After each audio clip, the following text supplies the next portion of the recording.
దగ్గర ఇలా సాధన చేసి ఎక్కువ ఫలితాలు పొందకుండా లేదా నష్టాలు పొంది ఆ ఫలితాలు పొందే మార్గాలు సంపూర్ణంగా నమ్మకవంతంగా తెలియక నా ద్వారా మొదలుపెట్టిన వాళ్ళు ఇప్పుడు నేను చెప్పిన దాన్ని అలా పొందే ఉంటారు.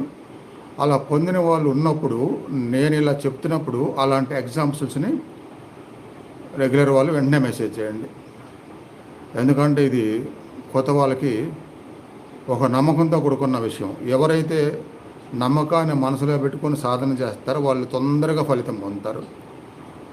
ఏదో కొత్తగా ఉన్నారు, కొత్తగా చెప్తున్నారు, కొత్తగా చూద్దాం విందాం ఎంతవరకు అయిద్దో అని ఒక టెస్టింగ్ లాగా చేసినప్పుడు ఫలితాలు తక్కువ వస్తాయి. సంపూర్ణంగా మనస్ఫూర్తిగా చేసి చూద్దాం అని మాత్రమే అనుకుని చేస్తే పర్వాలేదు. అందువల్ల నేను అంటాను,